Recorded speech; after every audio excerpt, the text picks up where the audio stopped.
मालिकी सजनवाजी प्यारी सत्संग जी, सच्चे मुर्शिद कामिल दाता रहबर शाह मस्तान जी शास्त्रनाम जी, जिन्होंने सच्चा सौदा एक अनोखा सर्वधर्म संगम बनाया, जिसमें हर इंसान उस परमपिता परमात्मा को याद कर सकता है, चाहे वो उसको अल्लाह कहे, चाहे वाहिगुरु, चाहे गॉड, चाहे ओम हरि राम, कोई भी नाम ले सकता है, कोई रोक टोक नहीं। यही नहीं, सभी धर्मों के त्योहार जीव अपने परमपिता परमात्मा को याद करता हुआ खुशी खुशी मनाता है और दूसरे लोग भी उसमें शरीक होते हैं। तो ये मुर्शिद कामिल का रहमो करम। वरना कई जगहों पे त्योहारों पे झगड़े होते हैं, एक दूसरे का त्योहार खराब करने की लोग प्लानिंग करते हैं, पता नहीं क्या क्या होता है।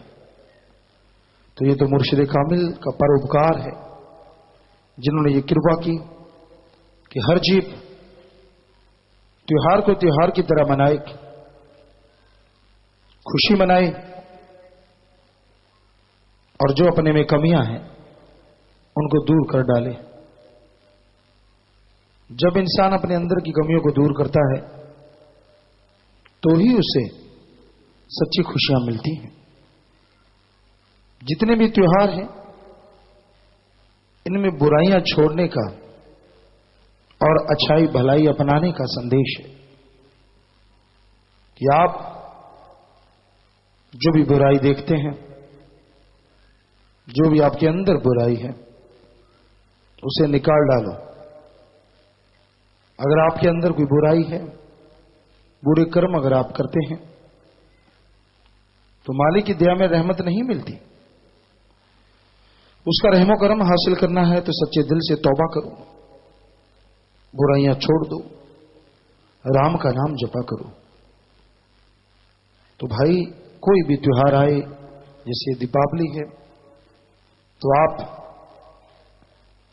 सच का राह पकड़ना है। जैसा आपको सुबह बोला था, दीपावली यानी दीपों की कतार की गई। जब श्री राम जी रावण को हरा के, राक्षसों का वध करके, दूसरे शब्दों में बुराई का नाश करके वापिस अपने राज्य पर थे, तो सब लोगों ने खुशी का इजहार किया, घी के दिए जलाए। और ये वैसे तो साइंटिफिक देखने वाला है, घी जब जलाते हैं तो इससे जो धुआं निकलता है, कहते हैं कि वो वातावरण को शुद्ध करता है।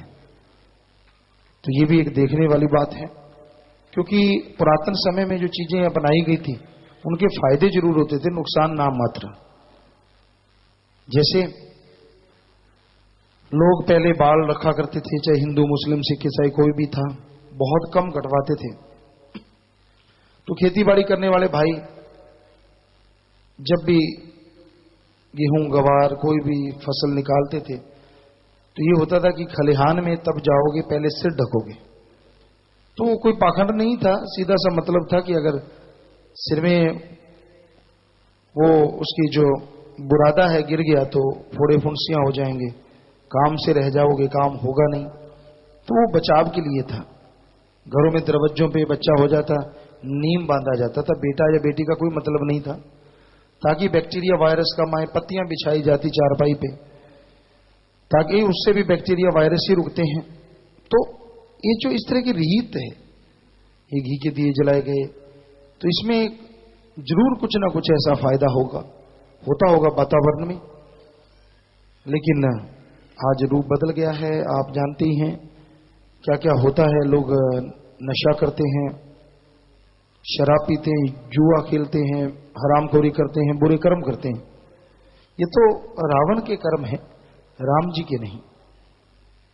कई लोग कहते गुरुजी पटाखे नहीं चलने चाहिए, हम भी तो कहते कि नहीं, लेकिन ये भी नहीं कहते कि ना चलाओ, बिल्कुल ही खत्म कर दो, बंद कर दो। क्यों? अगर आपको इतने प्रदूषण की बड़ी बड़ी डींगे हाँकते हो, रोजाना जो मिल चलते हैं उनसे निकलने वाला प्रदूषण शायद 2 दिन का नहीं होगा जितना दीपावली में होता होगा, वो तो कोई ध्यान नहीं देता। बड़ी बड़ी नदियों में गंदा पानी छोड़ा जा रहा है, लोगों के सीवर गिर रहे हैं, वो तो नहीं प्रदूषण होता। अभी चावल जैसे निकलते हैं उनको जलाया जाता है और वो सारा वातावरण दूषित होता रहता है कितने कितने दिनों तक, वो कोई प्रदूषण नहीं होता। हैरानी की बात है, उस तरफ कोई ध्यान ही नहीं देता। बड़े बड़े मिल चलते हैं, क्यों नहीं उसको प्रदूषण रहित किया जाता? क्यों नहीं उस पर यह लगाम कसा जाता कि जितने भी मिल हैं पहले प्रदूषण रहित हो सकते हैं? विज्ञान के द्वारा वो तरीका है, उनको प्रदूषण रहित किया जा सकता है, उनको क्यों नहीं करते भाई? हम ये नहीं कहते कि आप इस दिन पूरा प्रदूषण फैलाएं, नहीं फैलाना चाहिए। कम से कम आप इस तरफ ध्यान दें, कम से कम प्रदूषण हो ये पूरा ख्याल करें। लेकिन इस त्योहार की बात पे लोग बड़े बड़े भाषण देते नजर आएंगे आपको, पटाखे नहीं चलाना, ये नहीं करना।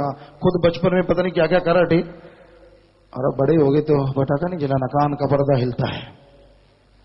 हम ये नहीं कहते कि हम क्यों इसके फेवर में हैं या इसके एंटी हैं। हमारे कहने का मतलब, तब आप कहां थे जब आप ऐसा किया करते थे? तब की बात कुछ और थी। और को क्या तू बता, घी छोड़ा करता था, बरूदी तू छोड़ता था, बरूदी बच्चे छोड़ते हैं। मतलब ये है कि प्रदूषण से बचना चाहिए जितना हो सके। पर जैसे आपको बताया गाड़ियां कितना प्रदूषित गाड़ियां क्यों नहीं बनाई जाती, जबकि बनाई जा सकती हैं। बिजली से चलने वाली हैं, धूप से चलने वाली हैं, सौर ऊर्जा से चल सकती हैं। बिजली से बैटरी चार्ज करो, बैटरी पे गाड़ियां चलती हैं। पाबंदी ही लग जाए दूसरी गाड़ियों पे, फिर देखते हैं कैसे नहीं चलेंगी, कैसे चलेंगी वो गाड़ियां।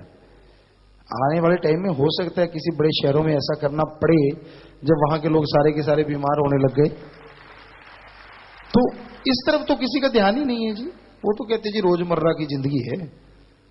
तो भाई हम इस बारे में और ज्यादा कहेंगे तो शायद कोई बुराई ना मना जाए, पर यही हकीकत है, वास्तविकता है कि ये घी के दिए जलाने चाहिए। उससे प्रदूषण बल्कि खत्म होता होगा। और हमें लगता है कि बैक्टीरिया वायरस पे कोई ना कोई साइंटिफिक भी इसका असर जरूर होता होगा। कोई जानकार हो तो हमें बताए जरूर अगर उसके ख्याल में है।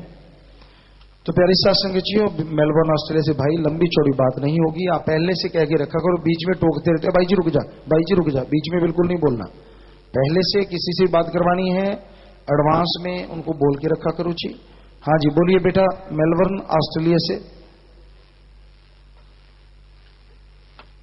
पिताजी राम राम सतगुरु, तेरा ही आस्था।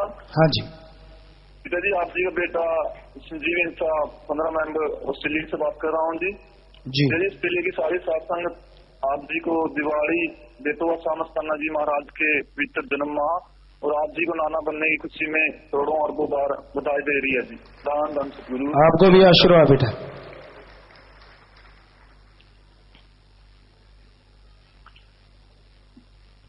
पिताजी, आप जी की दया में रहमत के करिश्मे तो बहुत हैं पिताजी, इसमें से एक करिश्मा आप जी के चरणों में अर्ज करना चाहता हूँ जी बेटा। पिताजी, आप जी ने वचन किए हैं न ही रिश्वत लेनी है और न ही रिश्वत देनी है। पिताजी, मैं उसी दिन से यहाँ पे दृढ़ निश्चय कर लिया था कि मैं यहाँ पे परमानेंट रेजिडेंस और एम्प्लॉय स्पॉन्सरशिप के लिए रिश्वत नहीं दूंगा, चाहे कुछ भी हो जाए। पिताजी, जो यहाँ पे 70-80 हजार डॉलर देकर भी स्पॉन्सरशिप मिलनी बहुत मुश्किल है, वो सिर्फ पिताजी आप जी की दया में रहमत से वो स्पॉन्सरशिप मुझे बिना रिश्वत दिए मिली। और पिताजी, आप जी की इतनी रहमत कि जो मैं फैसिलिटीज होनी चाहिए पिताजी, उससे भी बढ़कर फैसिलिटीज मिली। पिताजी, सब आप जी की रहमत से हुआ है जी। और पिताजी, मैं इसके लिए आप जी का करोड़ों करोड़ों बार धन्यवाद करता हूँ जी। जी बेटा, मालिक की रहमत है बेटा, बचने पर रहेगी, आगे बढ़ो मालिक साथ। जी पिताजी, नाम दस्तू तेरे ऐसा। और पिताजी, मेरे साथ प्रेमी अजीत पाल हिंसा जी बैठे हुए हैं, उन्होंने अपनी वाइफ और बेटी के लिए भी अप्लाई किया है। पिताजी, आप जी से आशीर्वाद चाहते हैं जी। आशीर्वाद बेटा। जी पिताजी, ड्राई फ्रूट रखे हैं पिताजी, अपनी आशीर्वाद से पिताजी प्रसाद बना दो। जी बेटा, आशीर्वाद प्रसाद बन गया बेटा, शाबाश। आप हिम्मत से सेवा सुनने मन लगे और हिम्मत से आप सेवा करें और लोगों को जोड़ें। आप भंगीदास हैं वहां के, तो मालिक आपको ताकत दे बेटा, हिम्मत से आगे बढ़िए। आशीर्वाद।